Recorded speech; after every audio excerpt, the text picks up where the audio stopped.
On August 22, 2010, the first electric vehicle charging station was installed in the state of Rhode Island. The unveiling ceremony was a local media spectacle. It featured a speech by the governor. This is the beginning of something you're going to see. And a parade of electric vehicles like the highly anticipated Nissan Leaf. The charging station is a significant victory for local organizations like Ocean State Clean Cities and Project Get Ready Rhode Island. It's unusual that you have environmentalists and automakers working hand in hand together and preparing the community for a new product launch. But that's exactly what we have to do. I mean, we have to get people comfortable with this technology. There's still a great deal of uncertainty about the role of electric vehicles and what it will take to eliminate the barriers to wide-scale adoption. At Take Charge, a day-long conference held at the University of Rhode Island, experts were on hand from universities, the auto industry, and government to discuss how to eliminate some of the obstacles to implementation. We have to go national within 12 to 18 months. So we don't have much time. Yes, we can learn in our early launch markets, but it has to proliferate across the U.S. very, very quickly.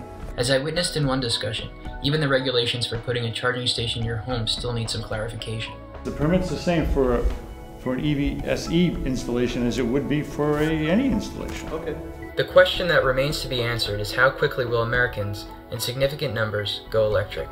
How quickly are these vehicles going to enter the mainstream, which is where they'll start to make a difference, which is where you start to see a reduction in our addiction to oil. If these vehicles don't go beyond the mainstream and they remain a niche market, they're really not going to have any major effect on this country. If they can break into the mainstream and start to reduce our dependence on oil, then you'll see a real change. And I think that is a question we don't know the answer to yet.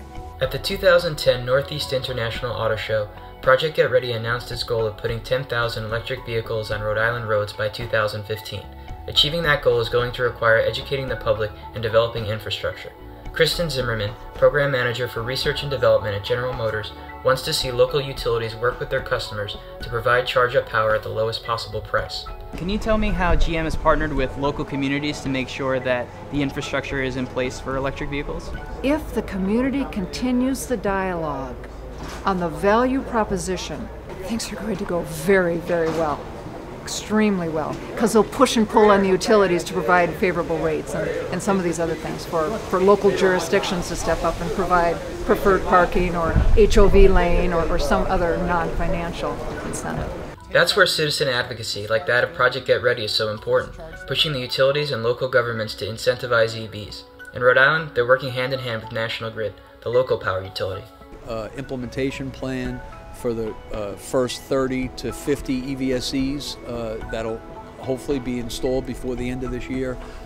Communications, media, outreach, bringing all of the interested parties together, the municipality, the utility, the fleet, the EVSE manufacturers, the EVSE installers. It's not going to be enough for one small organization to create an electric vehicle revolution. Ultimately, it's up to the consumer to break the gas-powered paradigm and embrace this new technology. Rhode Island's electric vehicle advocates are providing an example of how citizens can take charge and lead this country away from its dependency on foreign oil toward a transportation revolution. I'm Zach Heir.